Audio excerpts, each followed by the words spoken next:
High বন্ধুরা, চৈতালি হেসেলে আবার আপনাদের সবাইকে স্বাগত।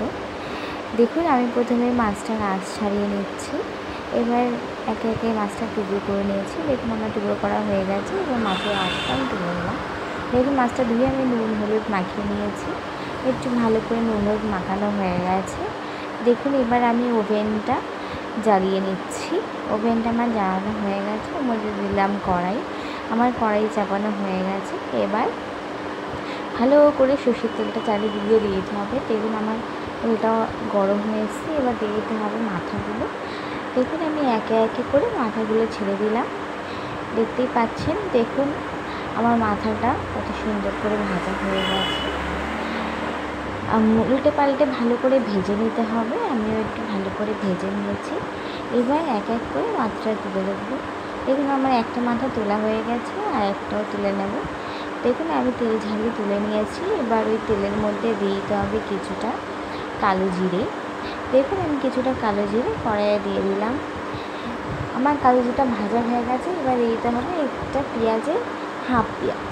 তো আমি একটা পেঁয়াজ কেটে তার হাফটা কড়াইয়ে দিয়ে দিলাম। কুচি কুচি করে কেটে নিতে হবে। দেখুন, আমার কড়াইতে পেঁয়াজ দেওয়া হয়ে গেছে। এবার নাড়াতে নাড়াতে আমার ভালোই ভাজা হয়ে গেছে পেঁয়াজটা। যখন কড়াইয়ে পেঁয়াজটা ভাজা হয়ে যাবে, ওর মধ্যে দিতে হবে কেটে রাখা উচ্ছে। দেখুন, আমি উচ্ছেটা দিয়ে দিয়েছি কড়াইয়ে। জল ঝারিয়ে পাটির মধ্যে যত উচ্ছে আছে সবই দিয়ে দিচ্ছি। দেখুন, আমি একে একে সব উচ্ছেগুলো দিয়ে দিলাম। এবার উচ্ছেগুলো দেওয়া হয়ে গেলে ভালো করে নাড়িয়ে নিতে হবে। দেখুন, আমি একটু কত সুন্দর করে নাড়িয়ে নিচ্ছি এপাট ওপাট করে। মিনিমাম 5-6 মিনিট ধরে উচ্ছেটা ভেজে নিতে হবে। আমিও সেটাই করছি। একটু হাই লো ফ্লেমে ভালো করে উচ্ছেগুলো ভেজে নিচ্ছি। দেখুন, আমার উচ্ছেগুলো ভাজা হয়ে গেছে, আস্তে আস্তে ভালোই ভাজা হয়ে গেছে। একটু দেখুন লালচে লালচে হয়ে গেছে। এবার এর মধ্যে দিয়ে দিতে হবে বেগুন আর আলু। দেখো, আমি বেগুন আর আলুগুলো কেটেই রেখেছিলাম। এবার জল ঝারিয়ে বেগুন আর আলুগুলো একে একে দিয়ে দিচ্ছি। দেখুন, আমার বেগুন আর আলু দেওয়া হয়ে গেছে। এবার একটু নাড়িয়ে নেব ভালো করে। উচ্ছেটার সাথে আর পেঁয়াজটার সাথে নাড়িয়ে চালিয়ে নিচ্ছি। মিনিমাম 4-5 মিনিট ধরে এটা ভেজে নিতে হবে হাই টু লো ফ্লেমে। আমিও তাই করলাম, একটু ভেজে নিলাম। দেখুন, কত সুন্দর করে আমার এটা ভাজা হয়ে গেছে। এবার এর মধ্যে দিতে হবে নুন। পরিমাণ মতো নুন দিতে হবে। আমি 1 চামচ আর একটু বেশি নুন দিয়েছি। এবার দিয়ে দিতে হবে হলুদ।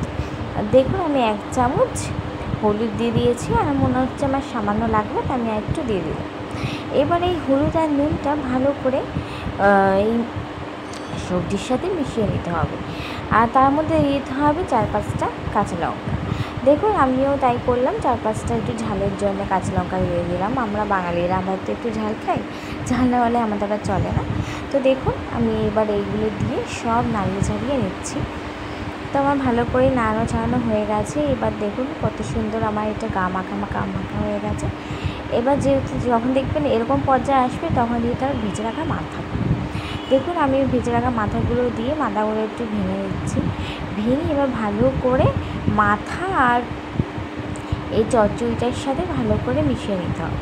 দেখুন, আমি ভালো করে মিশিয়ে নিচ্ছি। আপনারাও এরকম করে একটু একটু করে ভাঙবেন আর এরকম করে মিশিয়ে নেবেন। দেখতেই পাচ্ছেন ভাঙছে না বলে আমি কত টুকে টুকে ভাঙছি। তো এরকম করে মিশিয়ে নেবেন। মেশানো হয়ে যাওয়ার পরে মিনিমাম এটা রান্না করতে বেশি টাইম লাগে না, মিনিমাম 10 মিনিট লাগে, তার মধ্যেই এটা হয়ে যায়। এটা একটা খুব সুন্দর রেসিপি, আপনারা অবশ্যই ট্রাই করবেন। এই আর যদি আমার এই রেসিপিটা ভালো লাগে, অবশ্যই বাড়িতে ট্রাই করবেন। আর আমার এটা একটু ফলো করে দেবেন, লাইক করবেন, সাবস্ক্রাইব করবেন। দেখুন, আমার রান্না হয়ে গেছে। দেখুন কত সুন্দর কালার এসছে।